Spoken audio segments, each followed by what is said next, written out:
Good morning to all. ఈ భాగంలో మనము 9th అండ్ 10th క్లాస్కు లేదా ఇతర లెక్కలు చేయడానికి చాలా దగ్గర ఉపయోగపడేటటువంటిది లీనియర్ ఈక్వేషన్స్ ఇన్ 2 వేరియబుల్స్, 2 చరరాశుల రేఖీయ సమీకరణాలు. సో ఇప్పుడు దాంట్లో మనకి కొన్ని లెక్కలను చూద్దాం. ఈ లెక్కలు చేయాలి అంటే ఫస్ట్ ఆఫ్ ఆల్ మనకు కావాల్సింది ఏమిటి అంటే ఈక్వేషన్ అని ఎప్పుడు అంటున్నాము, 2 వేరియబుల్స్ యొక్క ఈక్వేషన్స్ని ఎలా రాయాలి కావాలి. 2 వేరియబుల్ ఈక్వేషన్స్ రాయాలి అని అంటే మనము కొన్ని వేరియబుల్స్ తోటి ఉండేటటువంటి equations first of all algebra expressions చేయడం రావాలి. ఆల్జిబ్రా సమాసాలు రాయడం వస్తే మనము 2 వేరియబుల్స్ ఇప్పుడు రాయచ్చు. ఫర్ ఎగ్జాంపుల్ మనం చూద్దాం, మనకు బాగా తెలిసినటువంటిది. ఓకే, మనము ఒక pen cost, one pen cost is 10 rupees. అయితే మనము 5 pen కాస్ట్ ఎంత అంటే కాస్ట్ రాసేటప్పుడు ఎంత అనేది అమౌంట్ తర్వాత విషయం. 5 pen కాస్ట్ను ఎలా ఎక్స్ప్రెస్ చేస్తాము అంటే 5 into 10. ఓకే, ఇది ఎక్స్ప్రెస్ చేసే విధానం. ఎంత అవుతుంది అనేది తర్వాత ఒక 25 pen కాస్ట్ అంటే 25 into 10. In the same way, x pen cost,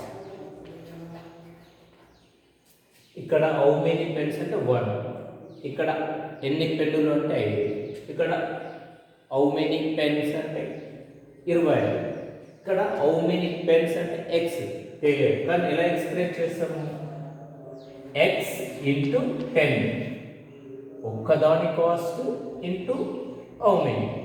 so దీన్నే ఇంకొద్దిగా ఎలా రాస్తాం, 10 into ఎక్స్. ఈ విధంగా ఎక్స్ప్రెస్ చేసి దీన్ని మనం ఇంతకుముందుకే చెప్పుకున్నాం, ఇది algebra expression. It is not equation. Okay, ఇప్పుడు ఎట్లా ఈక్వేషన్ అవుతుందంటే ఒక్క పెన్ను ఖరీదు 10 రూపాయలు, 5 పెన్నుల ఖరీదు ఎంత అయ్యింది అంటే 5 పెన్నులకి అయింది 5 into అంటే ఇది 50 is equal it is equal to 50. It is equal to 50. It is equal to 250. It is equal to, ఎప్పుడైతే దీని ఈక్వల్ కూడా మనకు తెలిసిందో, ఎప్పుడైతే దీని గురించి కూడా మనం చెప్పగలిగినామో, ఫర్ ఎగ్జాంపుల్ ఇదంతా కలిపి 90 రూపీస్ అయ్యింది అని అనుకో, ఇట్ ఈస్ ఈక్వల్ టు 90. అప్పుడు ఇదేమవుతుంది, 10 into x is equal to 90. ఎప్పుడైతే it is equal 90, it is a equation. Is a equation. దీనిని మనం ఏమంటున్నాము అంటే సమీకరణము. ఎప్పుడైతే ఈజ్ ఈక్వల్ టు రాస్తున్నామో అప్పుడు అది ఈక్వేషన్గా కన్నాం. ఎన్ని వేరియబుల్స్ ఉన్నాయి, 1 ఉంది కాబట్టి 1 variable equation. 1 variable equation. Equations ఈ విధంగా రాయడం అనేది రాదు. సో ఇది ఈక్వేషన్. అదేవిధంగా 2 వేరియబుల్ ఈక్వేషన్స్ అన్నాం అనుకోండి. 2 వేరియబుల్ ఈక్వేషన్స్ అంటే ఫర్ ఇద్దరు పర్సన్స్ ఉన్నారు మనం, లేదా ఒక వ్యక్తి బజార్కి వెళ్ళి, okay, each pen cost 5 rupees. అదేవిధంగా ఈచ్ బుక్ కాస్ట్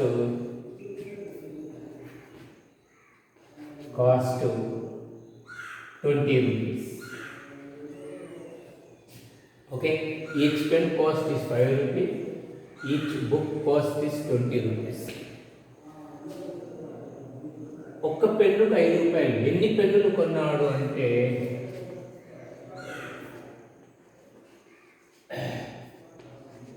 బై ఎన్ని పెన్నులు కొన్నాడు అంటే బై ఎక్స్ పెన్స్. ఇక్కడైతే ఎన్ని బుక్స్ కొన్నాడు అంటే ఎన్ని బుక్స్ అంటే Y books. Okay, total expenditure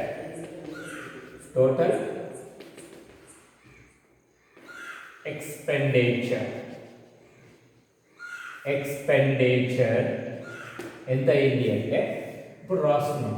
ఒక పెన్నుకు 5 రూపాయలు. సో ఎక్స్ పెన్నులు 5x, దీనికి ఇంత ఖర్చు అయింది, ఇంత ఎక్స్పెండిచర్. బుక్స్కి ఎంత ఎక్స్పెండిచర్ అయ్యింది అంటే 20 into 1. It is the expenditure of books. The pens, it is the expenditure of books.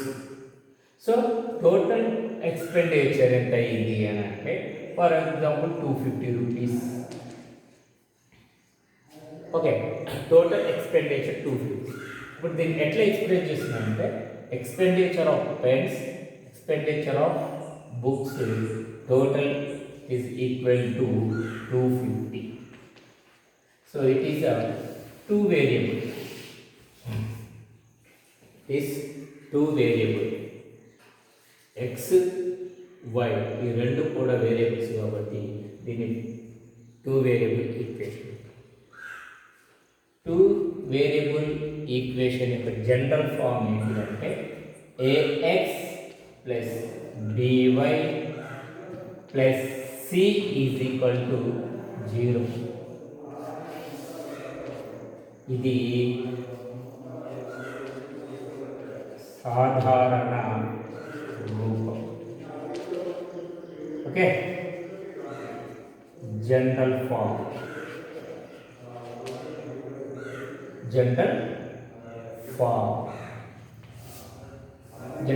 Of linear equation in two variables. Linear అని ఎందుకు అంటున్నాము అంటే వీటి యొక్క డిగ్రీ ఒకటి, దీని డిగ్రీ కూడా ఒకటి. వేరియబుల్ యొక్క డిగ్రీ ఒకటి ఉంటే వాటిని linear equations. So it is a linear equation general form ఈ విధంగా. సో లీనియర్ ఈక్వేషన్స్ రాయాలి అని అంటే మనకు కొన్ని కండిషన్స్, కొన్ని అంశాలు ఇంకా మంచిగా తెలిసి ఉండాలి మనకి. ఎలా అంటే ఫర్ ఎగ్జాంపుల్ కొన్ని మనకి ఏవైనా రెండు సంఖ్యల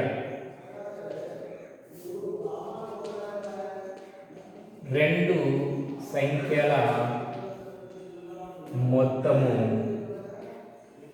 ఓకే, రెండు సంఖ్యల మొత్తము 50. ఇప్పుడు దీన్ని రాయాలి. Some of two number is 50. మనకు తెలియదు ఆ రెండు నెంబర్లు. we don't know two numbers. So one is x, one number is x. So second number is y. Sum of two numbers, so x plus y is equal to 50.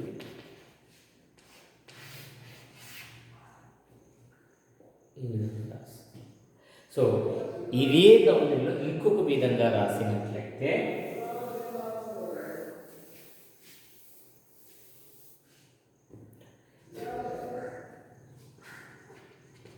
ఒకట్ల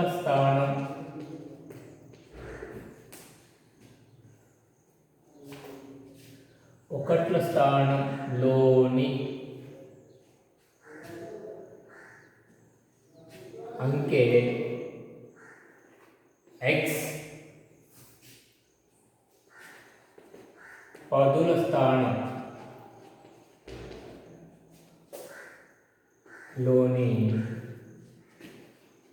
అందుకే why. Okay, వాటి మొత్తము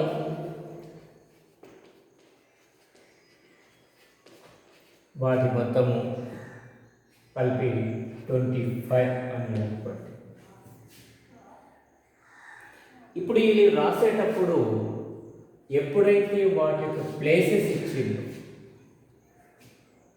okay, వాటి యొక్క స్థానాలు ఇచ్చినప్పుడు ఒకట్ల స్థానంలో అంకె, పదుల స్థానంలో అంకెలు మొత్తం కూడినప్పుడు ఇంత వస్తుంది అన్నప్పుడు వాటిని ఎలా రాస్తామంటే ఎక్స్ ప్లస్ 10y.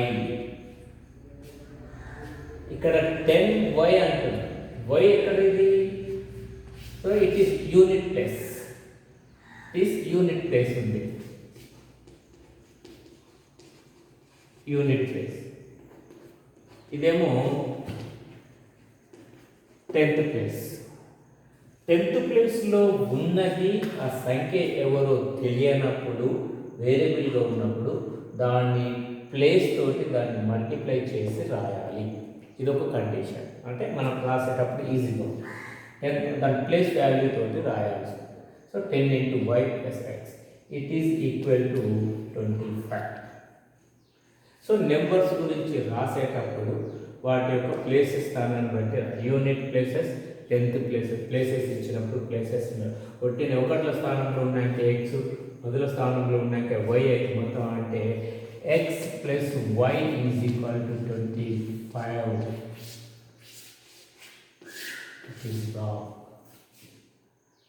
ఓకే, ఎప్పుడైతే వాటి యొక్క ప్లేసెస్ ఇస్తున్నారో ఆ ప్లేసెస్ ఇచ్చినప్పుడు ఆ ప్లేసెస్ తోటి మల్టిప్లై చేసి వాటిని రాసినప్పుడు మాత్రమే ఆ విలువ వస్తుంది. ఎక్స్పాండ్ చేసే. ఓకే, దీన్ని ఆ విధంగా మనం రాయాల్సి ఉంటుంది. కాబట్టి ఇది సంఖ్యలో రాసేటప్పుడు ఇది ఒకటి బాగా గుర్తుపెట్టుకోవాల్సి ఉంటుంది. ఒక నెక్స్ట్ ఇది ఇంకొకటి ఈక్వేషన్స్ రాసేటప్పుడు కంపల్సరీగా మనం గుర్తుంచుకోవాల్సింది ఒక చిన్న ఎగ్జాంపుల్. ఇక్కడ ఒకటి ఇలా ఉందండి.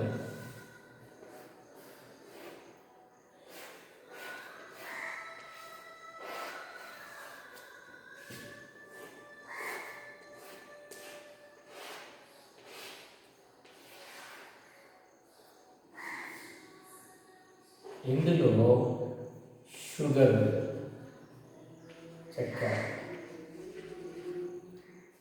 ఇక్కడ వెయిట్ ఉంది.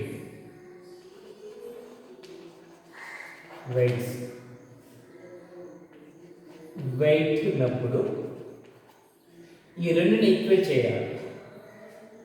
సో ఈక్వేట్ చేయాలి, బోత్ సైడ్ ఈక్వేట్ చేయాలి. ఈక్వేట్ చేయాలన్నప్పుడు ఏం చేస్తాం? 2 ways ఉన్నాయి మనం. 2 ways. ఒకటి యాడ్ ద షుగర్, అంటే షుగర్ని ప్లస్ చేయాలి, కలపాలి. షుగర్ ప్లస్ షుగర్ వేసుకుంటూ వెళ్తున్నాం అనుకో, ఇట్ ఈస్ ఈక్వల్. లేదా సెకండ్ వే ఏముంది మనకి, దీంట్లో నుంచి వెయిట్ లెస్ చేయాలి.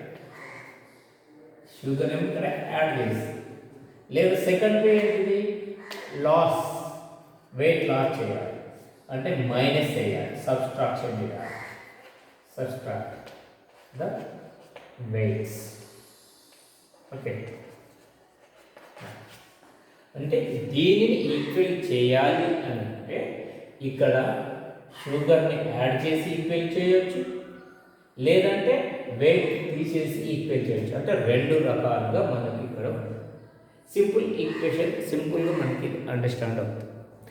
దీనిని ఈక్వేషన్ రాసేటప్పుడు మనం ఎలా విధంగా దీన్ని అర్థం చేసుకోవాలో చూద్దాం. ఫర్ ఎగ్జాంపుల్,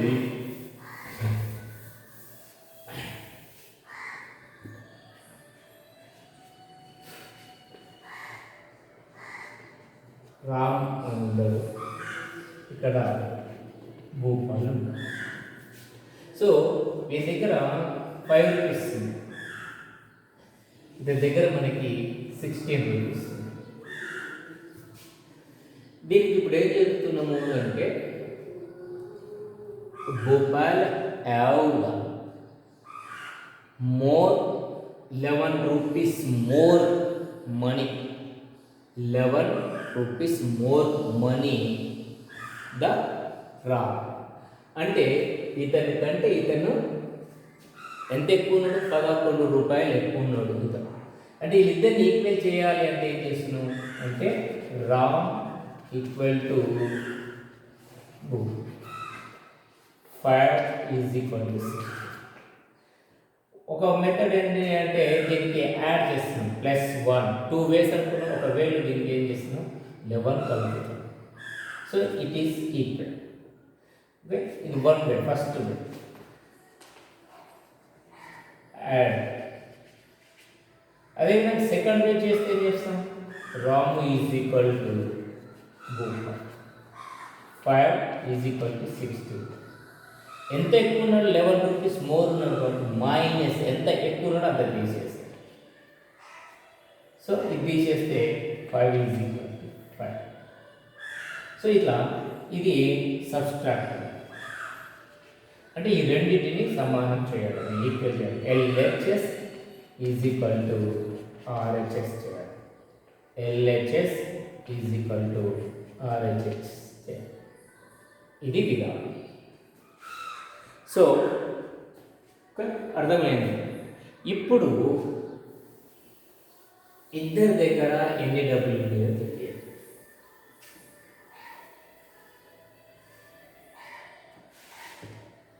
సేమ్ ఇప్పుడు ఇదే విధంగా మనం అనుకున్నట్లయితే Bhupal have 11 rupees more of Ram. Okay, Bhopal have 11 rupees more the Ram. అంటే ఇక్కడ ఇతని దగ్గర ఉండే తెలియదు కాబట్టి ఇతని దగ్గర ఉన్నటువంటి X రూపాయలు, ఇతని దగ్గర ఉన్నటువంటి Y. వీళ్ళిద్దరిని ఈక్వేట్ చేయాలి. So X is equal to Y. ఇప్పుడు 2 వేలలో చేస్తే ఎంత ఎక్కువ ఉన్నాడు 11 rupees more, 11 okay rupees more. So దీనికి 11 rupees X plus 11 is equal to Y. ఇది 1 వే. Okay, next X is equal to Y. వీళ్ళిద్దరు ఈక్వల్ చేయాలంటే నేను ఎంత ఎక్కువ ఉన్నాడు 11 రూపీస్ ఎక్కువ ఉన్నాడు కాబట్టి 11 రూపీస్ మైనస్ చేస్తే X is equal to Y minus 11. So it is the equation. 2 వేస్ ఈ విధంగా మనకు పాస్. ఓకే, చెప్పేదాన్ని బట్టి ఇంకా సింపుల్ ఇప్పుడు చెప్తే ఇంకొక విధానం. ఫర్ ఎగ్జాంపుల్ ఇతని దగ్గర 5 రూపీస్ ఉంది, ఇక్కడ 16 రూపీస్. ఓకే అనుకున్నాం. ఇప్పుడు ఏమంటున్నాం అంటే రూపీస్ 11 అనుకున్నాం. Bhupal have price of 1 more rupee price of Ram. Okay, Bhopal have the money 1 rupee more price of Ram 100 అనుకోండి. అప్పుడు ఏం చేస్తాం తన దగ్గర X రూపీస్ ఉన్నాయి, ఇక్కడ Y rupees. So X is equal to Y చేయాలి అంటే తను ఎంత ఎక్కువ ఉన్నాడు ప్రైస్ ప్లస్ 1 రూపీ. ఎవరికి? ఈయన కంటే ప్రైస్ ఉన్నాడు అంటే ఈయనని ఏం చేయాలి ఈక్వల్ చేయాలి, ఈయన ప్రైస్ చేయాలి. సో ప్రైస్ చేయగానే సరిపోలేదు, ఇంకొక రూపాయికి ఎక్కువ ప్రైస్ చేసినాక కూడా 1 రూపాయి ఎక్కువ ఉన్నాడు అంటే +1. So it is the equation 3x + 1 price +1 it is equal to Y. Okay, ఇక్కడ ఇది తీసుకోండి 5 అంటే 5 3 17 + 1 16 అంటే వీళ్ళిద్దరికి 16 రూపాయలు.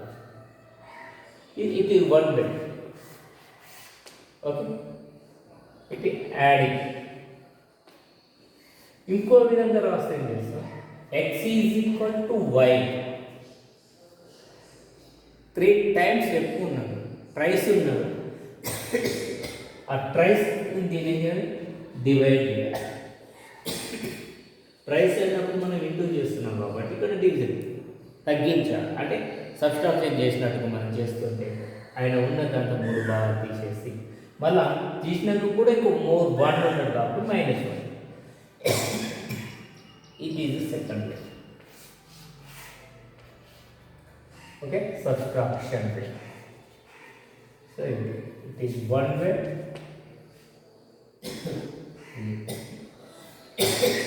ఫస్ట్ టైప్,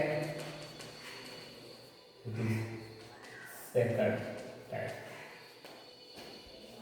ఈ విధంగా మనం బ్యాలెన్సింగ్ చేయడము, సమీకరణాలు వస్తే మనము అన్ని రకాలైనటువంటి ఈక్వేషన్స్ రాయడం జరుగుతుంది. సో ఇప్పుడు జనరల్ ఫామ్లో రాయండి అన్నాడు అనుకోండి, దీన్ని జనరల్ ఫామ్లో రాసేస్తే ఏమవుతుంది? జనరల్ ఫామ్ ఇది ఇవతలి 3x, ఇది ఇవతలికి వస్తే -y + 1 = 0. ఇది జనరల్. ఇది కూడా జనరల్ ఫామ్లో రాయవచ్చు. మొత్తం ఇవతలు తీసుకొని వచ్చేసినట్టు రాసుకోవచ్చు. లేదా ఇక్కడ గుణిస్తుంది, ఇవతలికి వస్తే సేమ్ అదే ఈక్వేషన్ అవుతుంది. సో ఇది ఇవతలికి వచ్చినప్పుడు 3x = y - 1, ఇది అంటే 3x - y + 1 = 3. జనరల్ ఫామ్లో రాయచ్చు. అంటే general form means ax + by + c = 0. So equations రాసేటప్పుడు మనము 3 విధాలని గమనించుకోవాలి. ఫస్ట్ ఆల్జీబ్రా ఎక్స్ప్రెషన్స్ రాసి అది ఎంతకి ఈక్వల్ అవుతుందో మనం దాన్ని రాసేటి ఒక విధానం.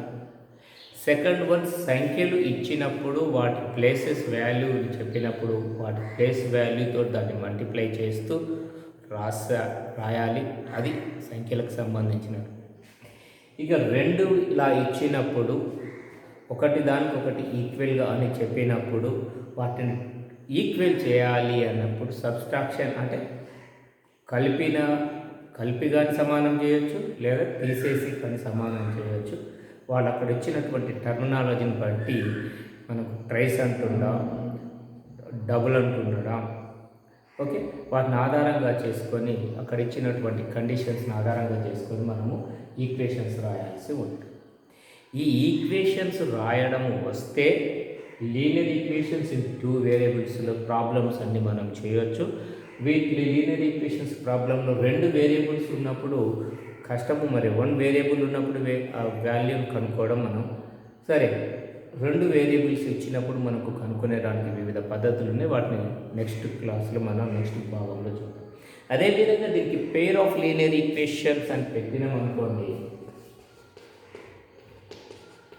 Pair of linear equations in 2 variables అని చెప్పినప్పుడు ఇది 10th క్లాస్కు సంబంధించినటువంటి, అందులో కూడా మనం ఈ విధంగా చేస్తాం. 2 వేరియబుల్, పెయిర్ ఆఫ్ 2 వేరియబుల్స్ ఇచ్చినప్పుడు మనం వాటిని ఏ విధంగా సాధించాలో కూడా మనం ముందు భాగాలలో చూద్దాం. Thank you everybody.